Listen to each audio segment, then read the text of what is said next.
Let's talk about SBF. Apparently, a lot of people in Washington, D.C. have been taking cash from FTX. Of course, they thought it was legal at the time, but right now, in the midst of Chapter 11 bankruptcy filings, it's not a great place to be. According to CoinDesk's own running of the numbers, about 196 members of the new Congress, including senators and congressmen themselves, have taken cash from SBF in various amounts of, from $2,000 all the way up. And now everyone's looking at them being like, hey, what are we going to do with this money? According to different lawyers and bankruptcy experts that CoinDesk has spoken with, you do have to give this money back, quote, even if you're Mother Teresa. This is a pretty different angle than we've seen on a lot of the other stories about SBF, because this has direct ties to people who were just elected to our democracy. And they're, of course, looking into these numbers themselves, being like, do I need to give this money back? A lot of them have opted to give the money back or have donated to charity. The thing here is, if you do donate to charity, you're still liable to give that money back to the creditors who are now processing through all the claims on FTX's balance sheet. Zach, I'm going to throw this one over to you. I love the story from CoinDesk getting into the numbers on the Chapter 11 filings here, because it's really important to know who took money from SBF and, more importantly, who's going to give it back. 1 in 3, nearly 200 lawmakers were affected by this. This is quite remarkable, right? I think the extent of SBF's contributions to the Biden campaign was widely reported and known, but this to me is pretty revealing that a significant chunk of cash was spent on members of Congress. Pretty crazy, given that he had been granted such access to these lawmakers through numerous hearings, both official and semi-official, up on Capitol Hill. I mean, we shouldn't forget that Sam Bankman-Fried was a regular fixture in Capitol Hill toward the end of 2022 there, before everything hit the fan in November. He was up there speaking on behalf of the industry and advocating for what some argued was more restrictive policies around DeFi and things that would have made on-chain crypto activity much more difficult in terms of being regulated and compliant. So this is wild that in addition to the spending lavishly on sports sponsorships and other marketing efforts, political contributions was up there quite a bit in terms of how far SBF reached into that conversation. It really does just, again, I'm never going to tire of how crazy this story is, that the person who was seen as the trusted voice for the crypto industry on Capitol Hill turned out to be an alleged fraudster is really just one of the more shocking things to have ever happened in this industry. And it's just like a great American story. It's like Gatsby-esque or something. I don't know what the word would be, but it's crazy that this data supports just how absurd the reality is that played out at the end of 2022 with these revelations starting in November. Just wild. Wendy, I don't know. So there's a lot to kind of discuss in this particular topic. First off, there are bad actors in every industry. Absolutely. There are psychopaths in every single industry. And the reason why we're seeing this more highlighted in crypto is because of crypto Twitter. Crypto Twitter is so toxic and vile at times, like everybody is out there in full force battling. Just a couple of weeks ago, we saw Gemini and Digital Currency Group, those guys going head to head, or Genesis going head to head on crypto Twitter. That is not something that you see in traditional finance. A lot of that stuff is done behind closed doors. So it makes our industry look a lot worse.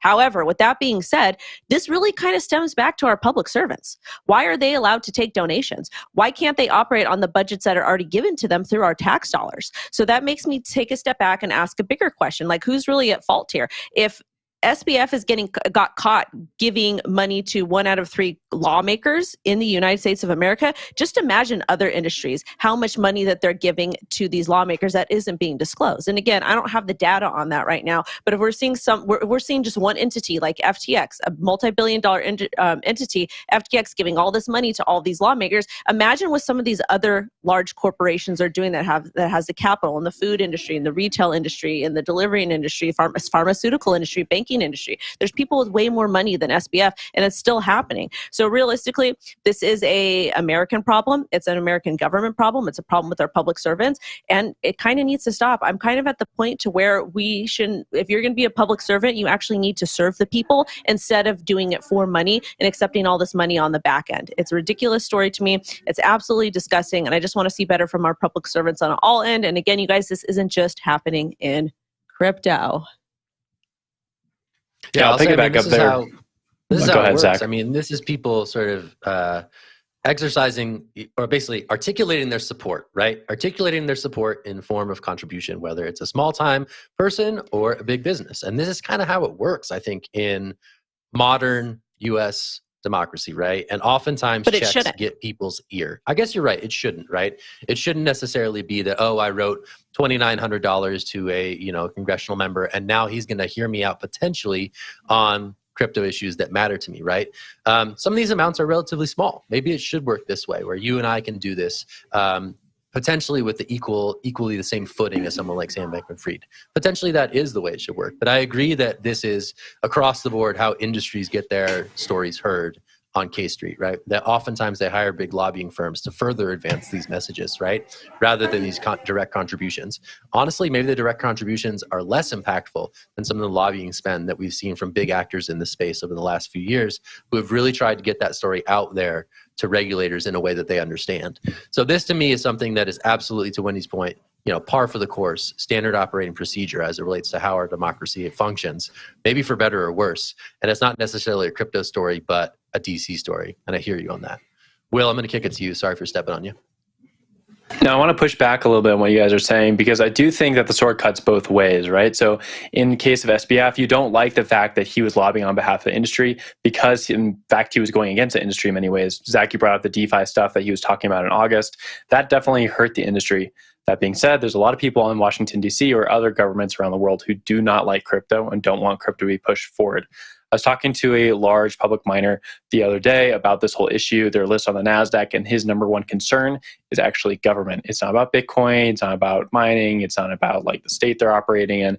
It's about the federal government coming down, pushing down on their business. So I do think a lot of these bigger CEOs, these people who have large pocketbooks because they run profitable businesses in the space, they want to be influential in DC because they are worried about the space in an actual way. They're worried about regulators coming in and squashing a new industry that's just starting up that has so many benefits.